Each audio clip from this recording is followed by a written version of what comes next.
안녕하세요. 마틀다입니다. 오늘도 이어서 아들들아 용기를 내어라 읽어드리겠습니다. 이 책은 예수님께서 오타비오 미켈리니 몬시뇰께 받아쓰게 하신 메시지입니다. 97장 또 하나의 길.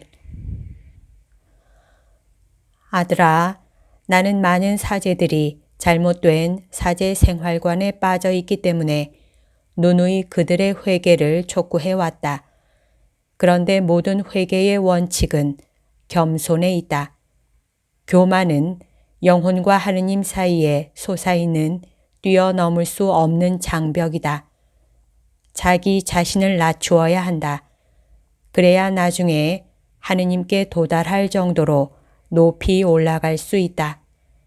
많은 사제들이 교만 때문에 나에게서 멀리 떨어져 있다. 그리하여 그들 가운데서 지옥에 떨어질 숱한 희생자들이 난다. 어떤 사람들의 의견은 이 단언과 일치하지 않지만 부정할 수 없는 사실이 여기에 있다. 너희가 들은 바로는 구원에 이르는 필수적인 길은 무죄와 회개라는 두 길이다. 그러나 나는 또 하나의 길이 더 있다고 말하겠다. 이는 처음의 두 길보다 더 가깝지만 그만큼 안전한 길이니 바로 사랑의 길이다.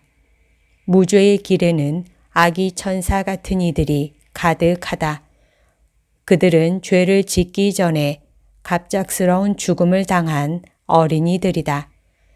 이 어린이들과 함께 다른 영혼들도 있는데 이들은 내 은총의 자극에 항구함과 아낌없는 마음으로 겸손하게 화답함으로써 도무지 악에 물들지 않도록 지켜지고 보호되어 흰 눈처럼 티없고 찬란한 광채를 지니고 지상 여정을 끝낸 사람들로서 낙원에서는 천상 합창단을 이루어 거룩하고 거룩하고 거룩하신 하느님을 찬양한다. 그 다음에는 정도는 다르지만 불행히도 죄에 혹독하고 쓰라린 체험이 있는 모든 사람들에게 필수적인 회개의 길이 있다. 너희가 회개하지 않으면 하늘나라에 들어가지 못하리라. 죄를 지은 이들은 아주 많지만 그들 모두가 회개의 길로 들어서는 것은 아니다. 그 이유를 너희는 모르고 이해할 수도 없다. 홀로 하느님만이 인간 마음에 깊이 모를 시면을 샅샅이 보실 수 있을 뿐이다. 어떤 인간도 설사 가장 심하게 길 잃은 인간이라 할지라도 전적으로 가망이 없는 것은 아니다. 모든 사람의 마음 속에는 항상 선과 악이 있는데 사람에 따라 그 비율이 다를 뿐이다. 하느님인 나는 모든 사람들에게 구원을 얻을 수 있는 충분한 은총을 선물로 준다. 그렇다고 해서 누구든지 그 은총을 받아들여 선용할 줄 아는 것은 아니다. 그러나 사제는 사제로서의 소명을 배반하지 않는 한 이를 모를 수 없는 다른 이유들이 있다. 사제는 나의 공동 구속자가 아니냐. 사제 생활의 이 중요한 면을 모를 수 있느냐. 영혼들을 위해서 내가 받은 그 무한한 고통을 잊어버린 것이냐. 십자가에 달린 나를 이제는 바라볼 줄도 모르게 되었다는 말이냐. 십자가의 길로 나를 따르지 않으면 곧 내적이고 외적인 회개의 길로 나를 따르지 않으면 사제로서의 영적 풍요함은 모조리 수포로 돌아가고 만다는 것을 대체 모를 수 있느냐 말이다. 너무도 많은 사제들이 기회를 놓쳐서 행하지 못했던 선을, 다시 말해서 멸망한 영혼들의 수를 생각하지 않고 있다. 사제들에게는 영혼을 구하기 위하여 거룩하게 일하는 것이 정의와 사랑의 의무라는 것을 생각해야 하지 않겠느냐. 그들은 십자가에 달린 내 앞에 꿇어앉아 진지하게 양심 성찰을 하면서 내 음성에 귀 기울일 시간이 없다. 그렇게 한다면 영혼 속에 흘러넘치는 빛을 받으련마는 이제 가장 가까운 또 하나의 길에 대해 할 말이 남아있다. 이는 천국에 이르는 지름길이고 특은을 받은 영혼들이 택하는 길이니 다름 아닌 사랑의 길이다.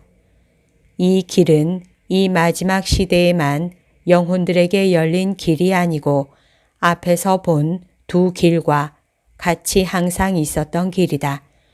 마리아 막달레나가 이 길을 택했고 이어서 다른 많은 사람들도 이 길을 택했다.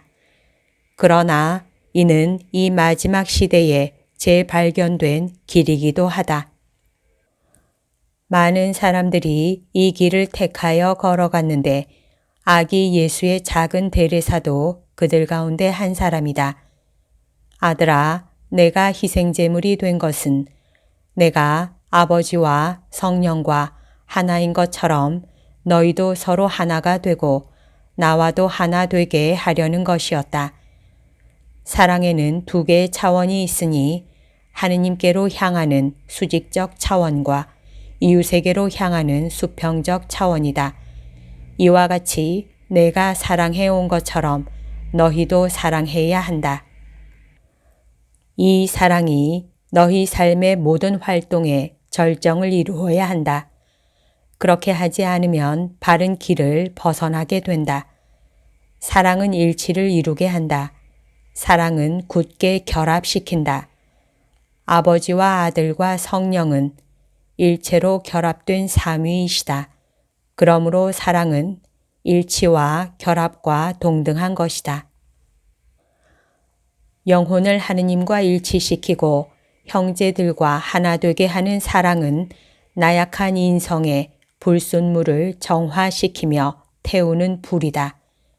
나의 영은 사랑의 영이어서 영혼들을 뜨겁게 하고 밝혀주고 생기있게 한다. 그리하여 영혼들 위에 드리워지는 인간적 나약의 그늘을 흩어버린다. 그러나 사랑은 또한 시멘트와 섞은 쇳덩어리와 같은 힘이요 능력이기도 하다. 이 두 가지 물질의 성질이 융합되어 다만 하나의 견고한 덩어리로 변하기 때문에 그것을 부스러뜨리고자 하는 자들이 아무리 용서 보아도 헛일이다. 이와 같이 하느님의 사랑과 인간의 사랑이 한데 섞이면 영혼들을 하느님께 결합시키고 영혼들끼리도 서로 결합시켜서 오직 한 덩어리가 되게 할 수 있다. 이는 매우 실팍한 덩어리여서 악의 세력이 아무리 길을 써도 부술 수가 없는 것이다. 아들아, 내 신비체가 어떤 모습이 되어야 하겠는지를 마음속에 그려보도록 하여라. 내 신비체는 모든 지체들이 머리와 결합하고 서로 뭉쳐서 강력한 한 덩어리를 이루어야 한다. 그러면 지상이나 지옥의 어떤 힘도 이를 뒤흔들 수가 없을 것이다. 장차 정화를 치르고 새로 태어날 교회는 아무도 부술 수 없고 흠집조차 낼 수 없는 화강암처럼 단단한 몸이 될 것이다. 힘 주어 말하거니와 도끼에 손을 댈 필요가 있다. 여러 지역 교회들이 이 시대의 표징을 슬기롭게 해독하고자 한다면 사랑의 두 차원에 의거하여 모든 것을 다시 살펴보고 재조직하지 않으면 안 된다. 지금은 이기심, 야심, 시샘, 질투 따위는 억제해야 할 때이다. 너희를 에워싸고 있는 구름 밖으로 나와서 옷의 먼지를 털어야 할 때이고 마르크스적이건 자본주의적이건 물질주의라는 무거운 짐을 벗어야 할 때이다. 둘 다 유독하고 몹시 해로운 것이기 때문이다. 이것에 중독된 다수의 사제들은 반성하고 회개해야 할 때이다. 멸망하고 싶지 않다면 말이다. 하느님께 도달함으로써 창조와 구속의 목적을 성취하는 길, 또 내 사제들 및 봉헌자들 전체가 소명의 목적도 성취하는 길도 이렇듯 세 가지가 있고 이 모두가 가치 있고 훌륭한 길들이다. 왜냐하면 약간의 미묘한 차이는 있지만 어느 길이나 항상 사랑이라는 본질 요소를 지니고 있기 때문이다. 아들아, 이를 내 모든 사제들에게 알려라. 지체할 때가 아니다. 착한 사제들에게는 가장 미지근하고 가장 멀리 떨어져 있는 이들을 위하여 기도하면서 자기를 봉헌할 사랑의 의무가 있다.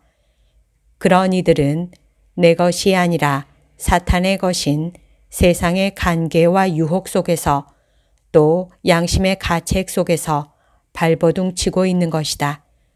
비록 무딘 양심이라 하더라도 지고 싶지 않은 짐에 억눌릴 때면 고개를 들고 일어나기 마련이다. 너에게 강복한다. 나를 사랑하여라. 1975년 10월 5일.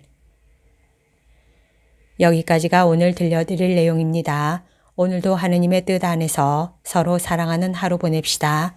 사랑합니다. 축복합니다.